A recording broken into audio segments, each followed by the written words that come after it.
जय Shri Radhe. Welcome to रंग astro, connect रंग एस्ट्रो एंड रंग एस्ट्रो। सबसे पहले हम बात करेंगे मणिबंध के इस क्षेत्र की।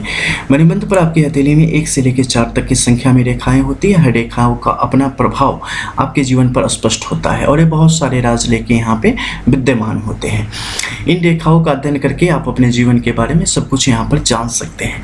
प्रथम रेखा से आप क्या पता करते हैं? ये जीवन शक्ति की स्थिति को दर्शाती है। ठीक है, इसमें आप अपने चतुर्विध जो पुरुषार्थ होता है, धन धर्म अर्थ काम मोक्ष, उन सब के विषय में यहाँ पर समझ सकते हैं। द्वितीय तृतीय चतुर्थ रेखाओं से क्रमशः अपने स्वास्थ्य, धन और यश के बारे में भी आप जान सकते हैं। कुछ कतिपय हाथों में आपको 5वीं रेखा में भी यानी कि दारिद्र्य योग को भी दर्शाने का काम करती है, लेकिन किसी हथेली में।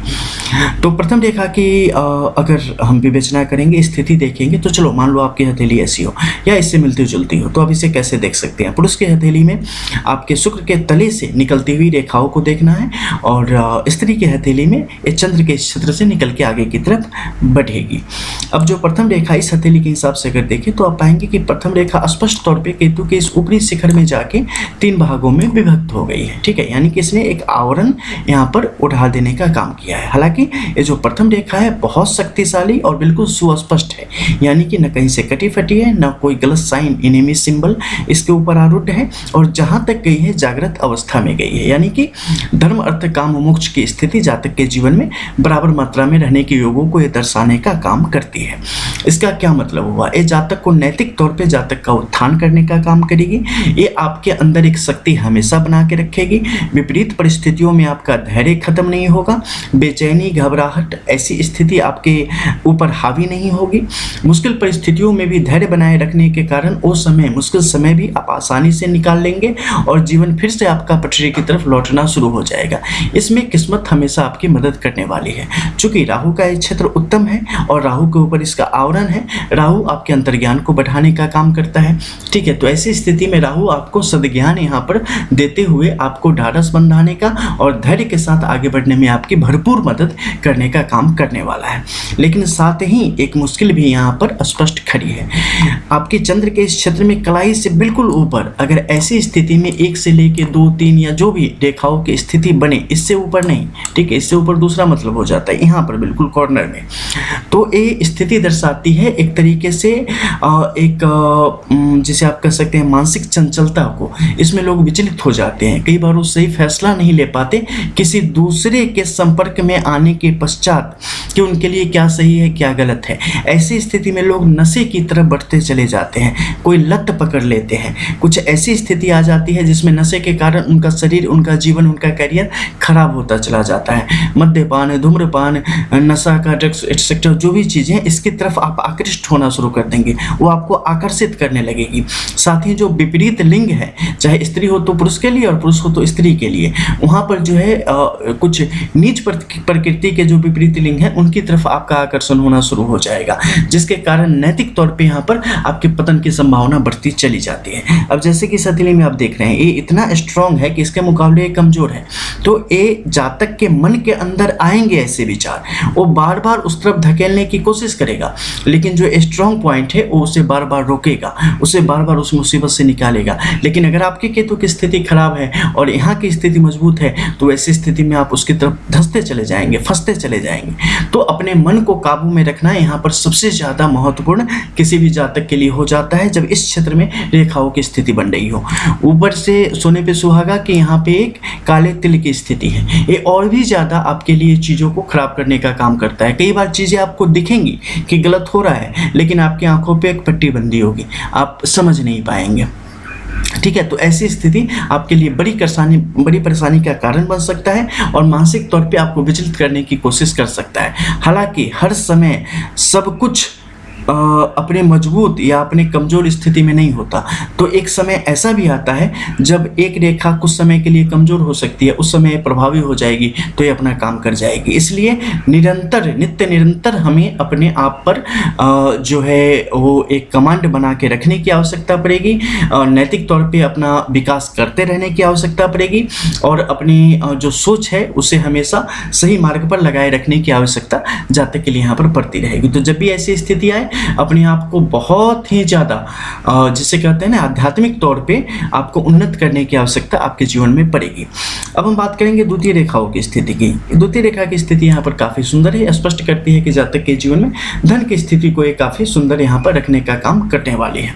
इसके अलावा सुख की स्थिति की अगर बात करेंगे, उस रेखा की स्थिति भी यहाँ पर काफ़ी अच्छी है, यानी कि सुख धन स्वास्थ्य की स्थिति जातक के जीवन में बेहतर बना के यहाँ पे रखने का काम करती है। अब हम बात करेंगे चंद्र के इस ऊपरी क्षेत्र में जो बहुत सारी रेखाएं यहाँ पर उपस्थित है। जब भी इस क्षेत्र में रेखाएं बाहर की तरफ से अंदर की तरफ प्रवेश करने की कोशिश करें तो ऐसी स्थिति आपके लिए अत्यंत सुंदर है। विदेशी कार्यों से विदेश जाके वहाँ पे रहना, वहाँ कारोबार करना, वहाँ पर स्टे करना, ऐसी परिस्थितियों को बढ़ाने का काम करता है। लेकिन इस रेखाओं को बहुत ही गौर से देखने की आवश्यकता होती है। सीधा एक लकीर खींचा हुआ है तो पहुँच गए विदेश, ऐसा नहीं है।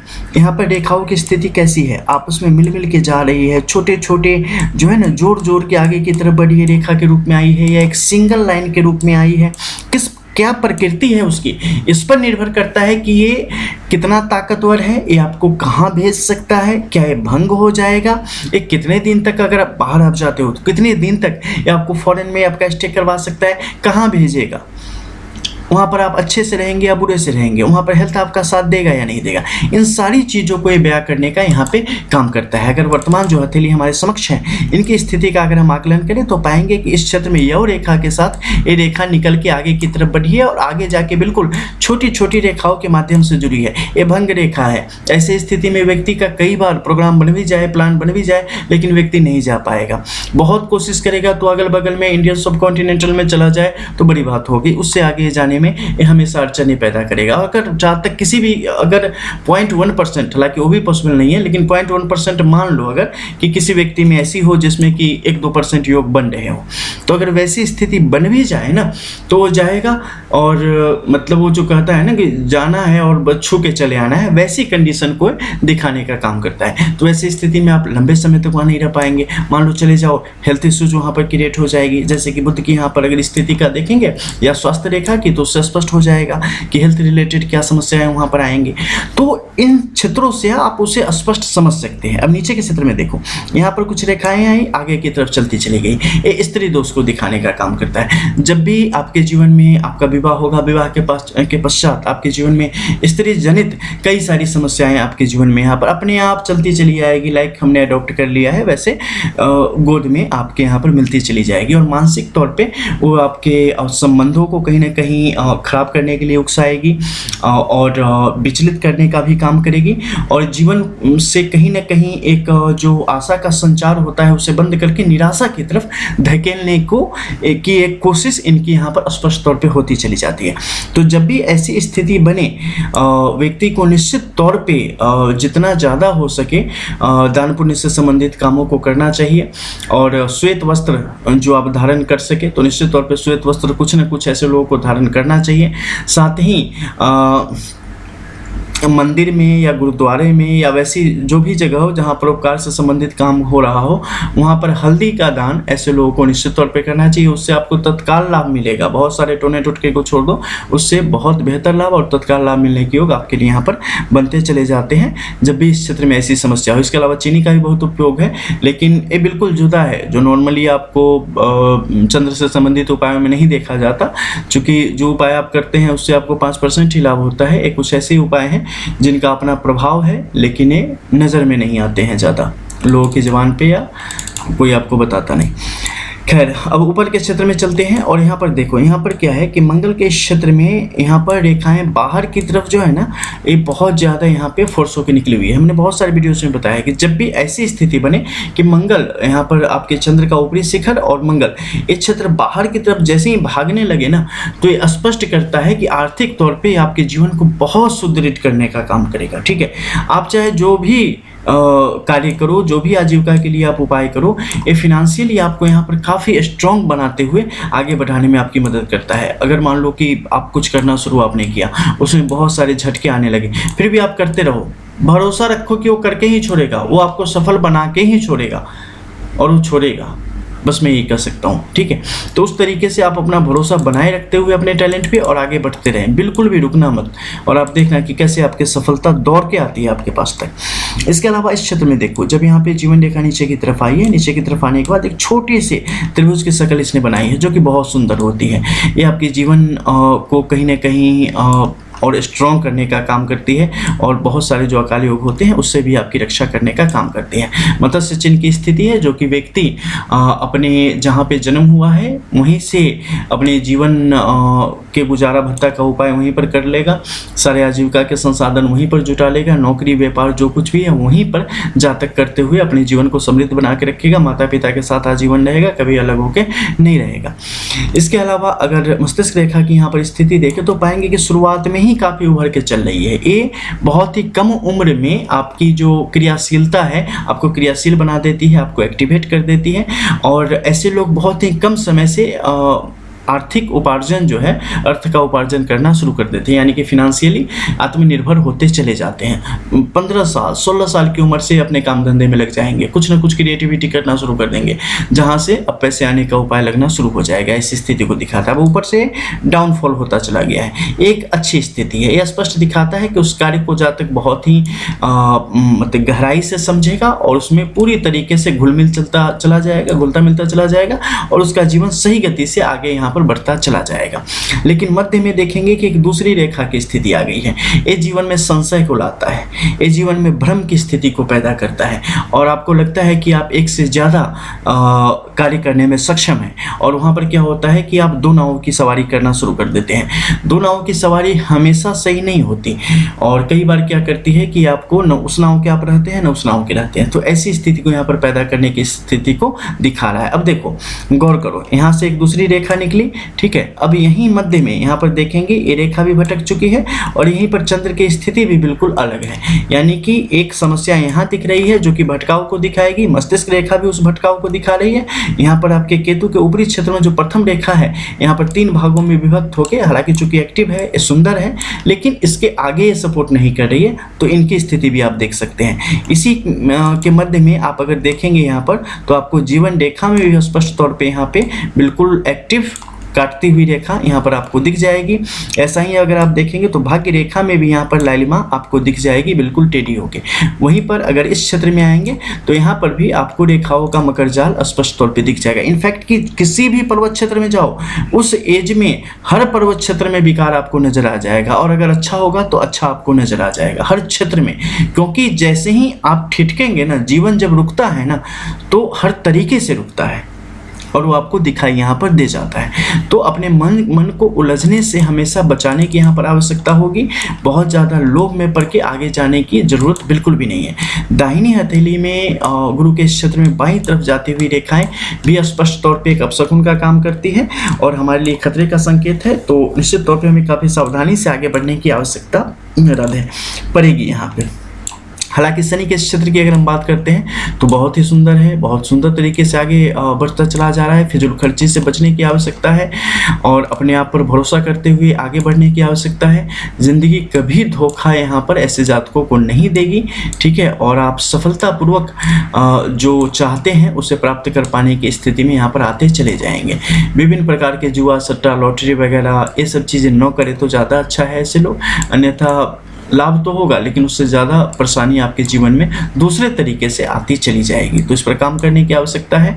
किसी भी लीगल मामलों में उलझने की आवश्यकता नहीं है। किसी पर भरोसा करने से पहले 100 बार सोचने की आवश्यकता है, अन्यथा लोग धोखा देने में पीछे यहाँ पर नहीं रहने वाले हैं, ठीक है। भाग्य रेखा की स्थिति मध्य के क्षेत्र में देखो तो यहाँ पर एक कटी फटी त्रिभुज की स्थिति बनी हुई है। बीच में थोड़े से यहाँ पर झटके हैं, लेकिन इस त्रिभुज ने क्या किया है कि इसे काफ़ी हद तक प्रोटेक्ट करने का यहाँ पर काम कर रही है। हालांकि वो खुद कमज़ोर है लेकिन अपनी तरफ से कोशिश कर रही है। तो अगर आपने अपने मन पर आप काबू रखते हैं तो निश्चित तौर पर आप इस मुश्किल से बच जाएंगे। देखो, जब भी आपके जीवन में कुछ मुश्किल आने वाली होती है ना, तो उससे पहले आपको बहुत सारे संकेत मिलते हैं, बहुत सारे ऐसे जो परमात्मा है वो आपको संकेत देता है किस तरीके से बचो, ऐसा होने वाला है। लेकिन ग्रह का अपना काल का प्रभाव होता है, हम उन चीज़ों पर गौर नहीं कर पाते। बाद में हमें याद आता है कि हमें संकेत मिला था, हम उसे भी इग्नोर करते हैं और कहते हैं कि परमात्मा ने हमें अच्छा मेरे साथ कुछ नहीं किया।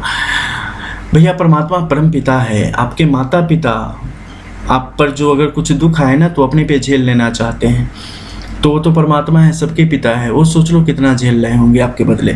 तो भरोसा करो और सबसे ज़्यादा खुद पे भरोसा करो, और मुश्किल से मुश्किल परिस्थिति में भी ना बस सब्र रखो, और जो एक कहता है ना बेचैनी तकलीफ, इन सब से खुद को दूर रखो और ऊपर वाले पर भरोसा रखो, अपने आप पर भरोसा रखो, इत्मीनान के साथ अपना काम करो। आप निश्चित तौर पे चीज़ें आपके कंट्रोल में आ जाएंगी। अगर आपने कांटे बिखेरे हैं तो कांटे जब चुभे हैं तो उसका दर्द तो कुछ देर रहेगा ना। बहुत ज़्यादा उछलेंगे तो क्या होगा, और वो गहरा धंसता जाएगा, बड़ी मुश्किल हो जाएगी, किसी काम के नहीं रहेंगे। शांति से सब्र के साथ आराम से उसे निकाल के फेंक देंगे तो 2-3 मिनट के बाद जो उसका दंश का जो दर्द है ना ख़त्म हो जाएगा, फिर से चलने लगेंगे आप। तो मुश्किल परिस्थिति में आपकी परीक्षा होती है, वो दुख नहीं है, वो परीक्षा है। जैसे आप साल भर पढ़ते हो ना तो एक बार इम्तिहान होता है, उसी प्रकार से जो ये दशाएं आती हैं ना, वो दशाएं हमारा इम्तिहान लेती हैं। जो महादशा है, अंतरदशा है, प्रत्यंतर दशा है, सूक्ष्म दशा है, ये सब हमारा इम्तिहान लेती हैं कि चलो इतने दिन में इसने क्या किया, या इतने दिन में किया तो अब इसका ये मिलेगा, तो उसके अकॉर्डिंग इसका रिएक्शन क्या होता है। तो आपको यहाँ भी पास करना है, वहाँ पे जाके जो है ना बस विचलित नहीं हो जाना है, रोने नहीं बैठ जाना है। फिर देखो चीज़ें कैसे आपके कंट्रोल में आनी शुरू होती है। मिलते हैं फिर, तब तक के लिए जय श्री राधे।